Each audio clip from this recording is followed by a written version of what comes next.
राष्ट्र सर्वप्रथम, राष्ट्र सर्वप्रथम, राष्ट्र सर्वप्रथम, राष्ट्र सर्वप्रथम।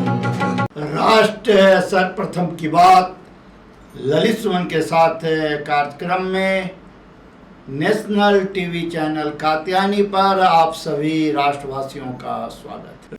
सतत विकास के लिए ऊर्जा विषय पर आयोजित एक वेबिनार को संबोधित करते हुए प्रधानमंत्री ने कहा कि भारत का दृष्टिकोण स्पष्ट है कि सतत विकास सतत ऊर्जा स्रोत से ही संभव है।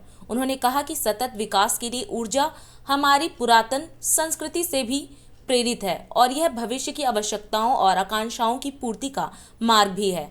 कार्बन उत्सर्जन सहित जलवायु परिवर्तन से जुड़े अन्य मुद्दों पर भारत के लक्ष्यों का उल्लेख करते हुए उन्होंने कहा कि देश इन्हें चुनौती की तरह नहीं बल्कि एक अवसर के रूप में देखता है। प्रधानमंत्री ने कहा कि ग्लासगो में भारत ने 2070 तक नेट जीरो के स्तर तक पहुंचने का वादा किया है और देश ने COP26 में पर्यावरण के लिए जीवन शैली का एक दृष्टिकोण सामने रखा है तथा भारत अंतर्राष्ट्रीय सौर गठबंधन जैसे वैश्विक सहयोग का भी नेतृत्व कर रहा है। एनर्जी फॉर सस्टेनेबल ग्रोथ ये हमारी पुरातन परंपराओं से भी प्रेरित है और भविष्य की आवश्यकताओं आकांक्षाओं की पूर्ति का मार्ग भी है। भारत का क्लियर विजन है कि sustainable growth sustainable energy sources से ही संभव है।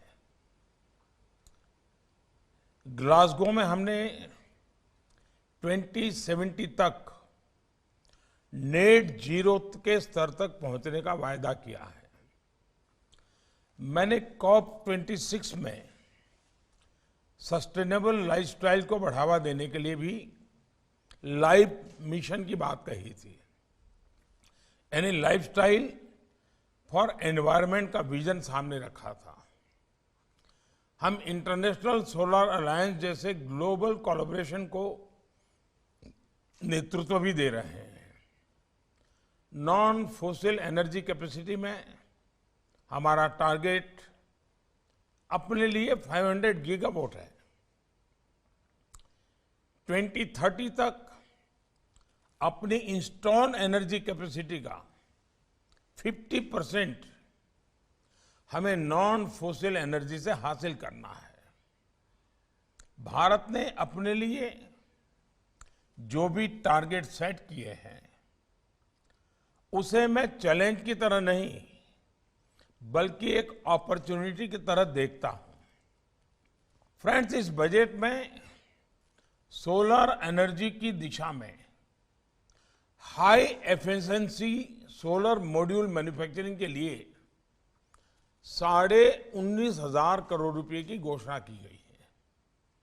इसे सोलर मॉड्यूल्स और इससे जुड़े प्रोडक्ट्स की मैन्युफैक्चरिंग और R&D में भारत को ग्लोबल हब बनाने में मदद मिलेगी। साथियों, हमने नेशनल हाइड्रोजन मिशन की भी घोषणा की है।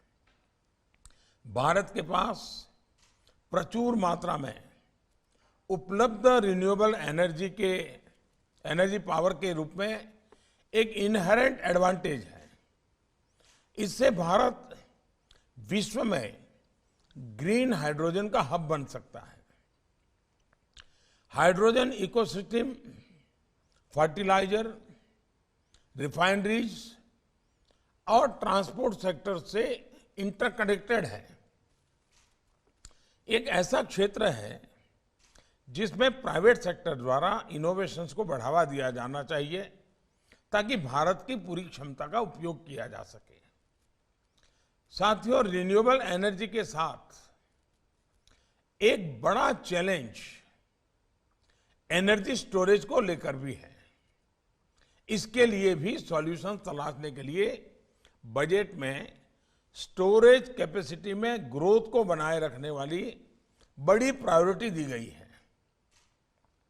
इस वर्ष के बजट में बैटरी स्वैपिंग पॉलिसी और इंटर ऑपरेटेबिलिटी स्टैंडर्ड्स के बारे में प्रोविजन किए गए हैं। इनसे भारत में इलेक्ट्रिक व्हीकल के इस्तेमाल में आने वाली दिक्कतें कम होगी। प्लग इन चार्जिंग में ज्यादा समय और ज्यादा कीमत लगती है, क्योंकि इलेक्ट्रिक व्हीकल की कीमत में 40-50% बैटरी की कीमत होती है। इसलिए स्वैपिंग से इलेक्ट्रिक व्हीकल की अपफ्रंट कॉस्ट कम हो जाएगी। ऐसे ही चाहे मोबाइल की बैटरी हो या फिर सोलर पावर स्टोरेज, इस क्षेत्र में भी बहुत सी संभावनाएं हैं। इन पर भी मैं समझता हूं हम सब मिलकर के काम कर सकते हैं। साथियों, सस्टेनेबिलिटी के लिए एनर्जी प्रोडक्शन के साथ ही एनर्जी सेविंग भी उतनी ही आवश्यक है।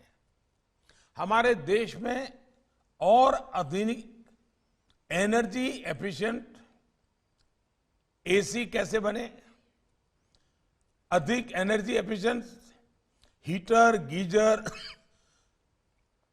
अवन जैसे कैसे बने, इस बारे में बहुत कुछ करने की आवश्यकता मुझे लगती है। जहां भी बिजली की खपत ज्यादा है, वहां एनर्जी एफिशिएंट प्रोडक्ट्स, इसका निर्माण हम सबकी प्राथमिकता होनी चाहिए। दिन देखिए 8 बजे रात्रि 9 बजे सुबह राष्ट्र सर्वप्रथम की बात ललित सुमन के साथ कात्यायनी टीवी पर। 22 वर्षों से प्रकाशित मदर इंडिया पत्रिका, पढ़ते रहे देश दुनिया की खबरों के लिए।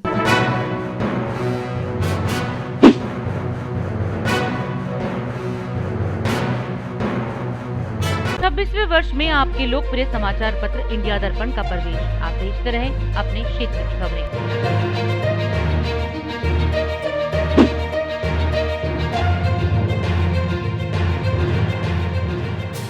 और अधिक खबरों के लिए आप हमारे YouTube चैनल दैनिक इंडिया दर्पण को अभी सब्सक्राइब करें और नोटिफिकेशन के लिए बेल आइकन को प्रेस करना ना भूलें।